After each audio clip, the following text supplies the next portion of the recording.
You know, some subheadlines are really stupid. The Barbie country ride bike says doll not included. Look what it says underneath. Most dolls cannot pedal bike. But others can make you a fortune. Guess which ones we'll be covering today? Yeah, you guessed right. I'm John Benson. I'm here to help make you unignorable, and this is Sales Copy Secrets.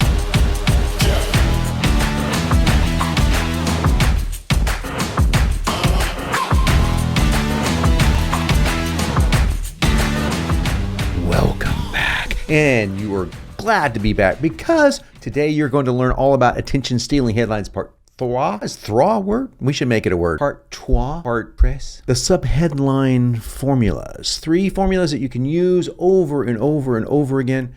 As you will soon see, they work in multiple situations, and you can write a lot of subheadlines for your sales pages with these formulas, and subheadlines are very important. Why? Well, I covered that in my last video, and if you haven't seen it, you got to check it out below, because that sucker will make you a lot of, well, it can make you a lot of blisters. No, money. That's what I'm trying to say. It's important because you have to stop the scroll. If you don't stop the scroll on a sales page, you lose sales. Does that make sense? Of course it makes sense. I said it. Now, these are tips for sales copywriters, marketers, online business owners, anyone that wants to make more money writing or using sales copy. You're in the right place. And I want you to watch this video all the way to the end today for a completely different reason, because if you don't, I'm going to inflict a punishment on you. If you don't watch all the way to the end, you have to send a love letter to your least favorite politician. Now, I have ways of checking to see if you've done this or not. Don't ask me about them. Top secret, have to kill you kind of stuff.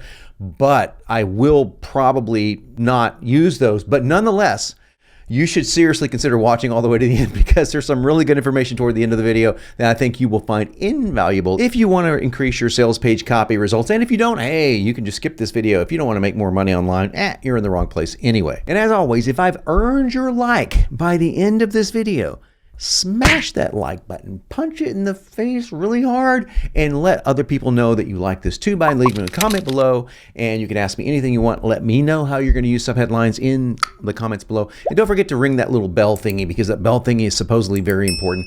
Don't ask me why. I have no idea. Okay, 2 things happened at the end of my last video. First of all, I got slammed with requests for John, what are the formulas for those subheadlines you showed us on that freaking CBD letter page that's somewhere on the screen right about now?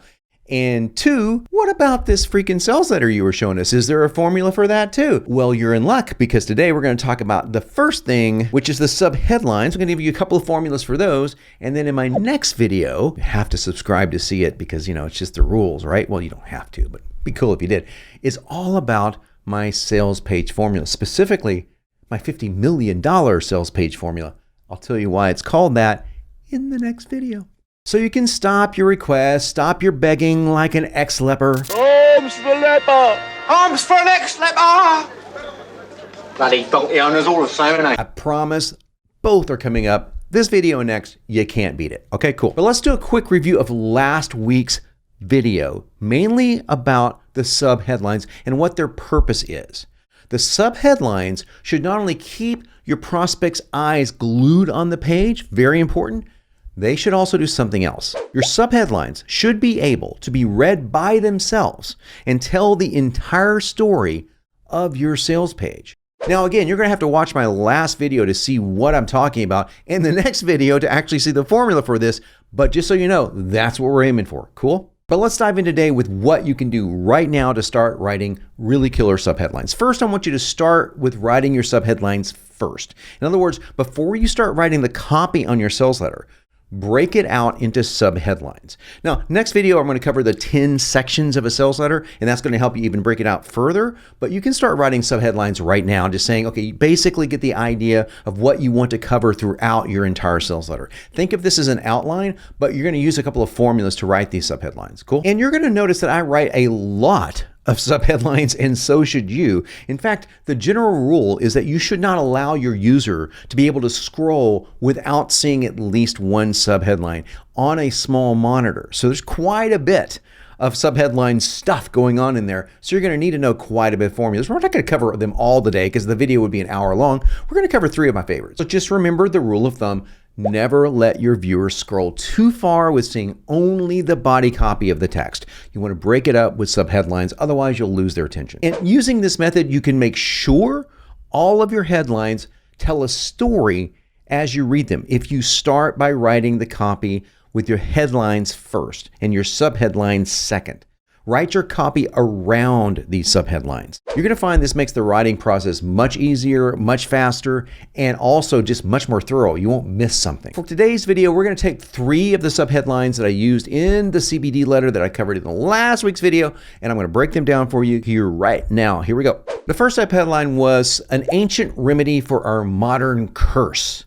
The second one was, my own mother was in agony and I felt utterly powerless. And the third example was, everything changed the day I met a 73-year-old mountain climber named Speedy. Now, again, to refresh your memory, this was a letter written for a CBD oil and targeted toward the pain relief crowd. First, we're going to look at an ancient remedy for our modern curse. Now, here's the formula behind that. A or an plus opposite positive plus 4 plus opposite negative. That's a lot of opposites, okay? But opposites attract. We're going to talk about that here in a moment. And I'll talk about why we're using this. But first, I want to give you some other examples of how you could use this, so you're not just limited to the one example that I'm giving you in the tutorial from the CBD letter. And notice how flexible these can be using this exact formula. An old answer for our newest problem. A 21st century answer for the oldest selling dilemma. Henry Ford's 100-year-old productivity miracle works even better today. Yes, that last one follows that formula. I'm going to break it down for you. First, we have an old answer. So that's the word a or an old answer. That's an opposite positive. It's an answer. For our newest problem, that's an opposite negative. Old answer, new problem. The next one is a 21st century answer, which is new. Okay, that's a positive thing. For the oldest selling dilemma. The oldest selling dilemma is just another way of saying opposite negative. Now, here's one with a slight twist to it, which I really love. Henry Ford's 100-year-old productivity miracle. That is a massive positive, right?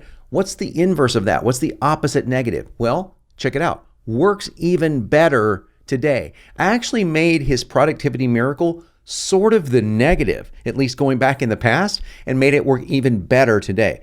But again, past, present. I'm using past, present, or you can use present, past too. You can definitely use present, past in this formula. I'll give you an example of that one. The technology demon making us fat and lazy can be cast out using this ancient trick. Wow, that's loaded with copy, all right? But look at what I did here. The technology demon, okay, it made it a demon, and it's a modern day thing because it's technology, can be cast out using the words that go with demon, right? Using this ancient trick. Now, the reason this works so well is because of our love and affinity for our brains, that is for duality, that is two opposites, and that is simply the way that we're wired. Plus, it appeals to both sides of the buying brain, as we've talked about before, meaning you don't know if your prospect is in a good mood or a bad mood, if they look at the world slightly positively or slightly negatively. This appeals to both, to all, and that means more people will read your sales letter, more people will buy from you. It's pretty cool. Okay, next up we have, my own mother was in agony and I felt utterly powerless.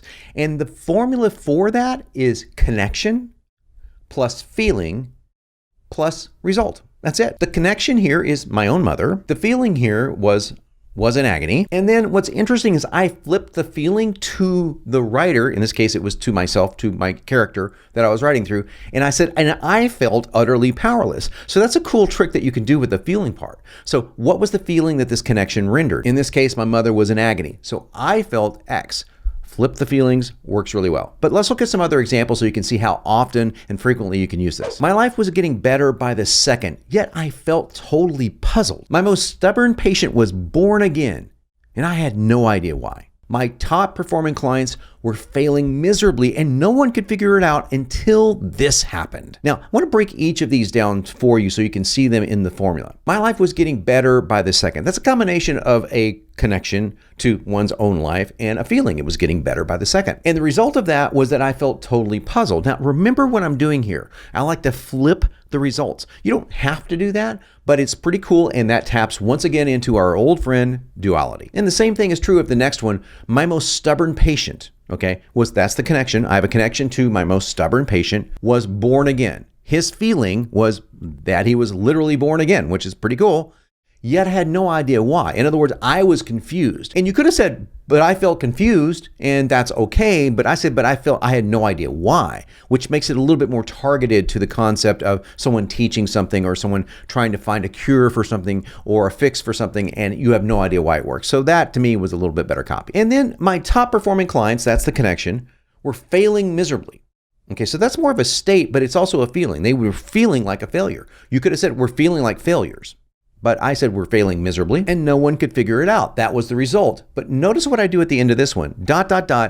until this happened. So you can add ... until this happened to just about any one of these. Look at the first one. Yet I felt totally puzzled ... until this happened. And I had no idea why ... until this happened. So that's just a cool little trick that you can add on to the end of this formula to make it even juicier. Finally, we definitely have one of the coolest subheadlines, I believe, in that particular CBD letter, and it's this. Everything changed the day I met a 73-year-old mountain climber named Speedy. Now that whole long subheadline is broken into 3 parts. Ready? The turn, when, and event. That's really the formula. Let's break it down. A turn is when you're telling a story and then something happens that changes the direction of the story. And that's a simple turn of phrase. In this case, everything changed when. Speaking of when, I say the day I met, okay? It could have been in 1984 or at 4:00 p.m. on Sunday. It could have been really specific, but I said the day I met. And the event was meeting a 73-year-old mountain climber named Speedy. Now, there's a lot there I want to unpack to give you some of the more juicy stuff. And to fully unpack that, I want to give you 3 different versions of that same exact subheadline. Let's look at a plain version. Let's look at one that's a little bit better, and then one that you ended up seeing. A plain version of this was everything changed when I met Speedy. Okay, that's got the whole thing right there. The turn, everything changed. When is literally just the word when. I met Speedy. Okay, now that's a pretty lame one, to be honest with you. It's not, but it still follows the formula and it would still work. It's still going to work, just not going to work as well. So let's look at one that's a little bit better. Everything changed the day I met an elderly mountain climber. Okay, it's kind of going along really well until the elderly mountain climber comes along, and then it sort of falls on its face. And I want to tell you why. Specificity. Specificity is what makes copy rule. Be as specific as you can without being too wordy. That's the trick. Specificity without wordiness. Very challenging to pull off, but when you start thinking about it, it'll come easier to you. So look at what I did to make it more specific. Everything changed the day I met a 73-year-old mountain climber named Speedy. Not an elderly mountain climber. That is fewer words, but a 73-year-old pops in your head. You know what a 73-year-old looks like in your head. I say elderly, you don't know. You don't know what I'm talking about as clearly. 73 jumps out and numbers jump out. So that's really great. And I said name Speedy, but there's a few more tricks to it than that. Let's go through them. The first thing I did is I took the actual headline of the page and I recreated that headline as a subheadline. So I just reinforced something that I already know if they're reading the page, they're interested in hearing more about. So they're going to stop there much more likely than if they're going to stop someplace where there are new copies on the page. So I'm just using something I believe that they're already interested in. Pretty cool technique. Again, there's specificity. I'm getting very specific with the age, even the nickname. And the nickname is priming. I am priming my user with Speedy. Speedy is going to give people the impression that something is happening faster. That's called priming. So when I'm talking about relief from aches and pains, it's happening faster. Speedy recommends this. Speedy loves this for his joints. It's speedy, it's fast. You get the connection, right? And there's also the ultimate hope here, a 73-year-old who climbs mountains. You really can't unsee that, and that is going to instill a ton of hope in people that are of a certain age that want to reclaim some of their joint mobility. Of course, I used the formula, the turn, everything changed when. And finally, I put Speedy in quotation. A laser. And that laser is going to laser focus the attention onto that word. Again, quotations, if you don't use them all the time, will help subheadlines, headlines, subject lines stand out more, and it will snag that attention that you're wanting to grab and keep people's eyeballs where you want them. All right, that was Attention Stealing Headlines Part 2. And that was the subheadline formula. And now you know exactly how to write at least 3 different styles of subheadlines that you can use throughout your entire sales letter so that you can help grab the attention and stop the freaking scroll, man. Gotta stop the scroll. And this is gonna help copywriters, marketers, anyone using copy make more sales because you draw more attention to the copy on the page and you secure it longer so you can sell longer. Make sense?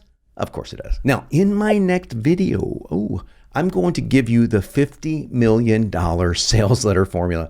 Yes, $50 million. I'll tell you why it's called that in the next video. I'm even going to give you a PDF that you can download and use it as a cheat sheet, including all the subheadlines that I use and examples of each and even compliant versions of each. It's just an over delivery of badassness. And I'll give it all to you for free if you will share this video with at least one person that you think would get a lot out of it. Cool? And remember my previous videos down below. Be sure to check them out and be sure to like, share, subscribe, hit that bell for notifications, and do all the good stuff that you know will help this channel grow. And as always, I am still John Benson, and I'm still here to help make you unignorable.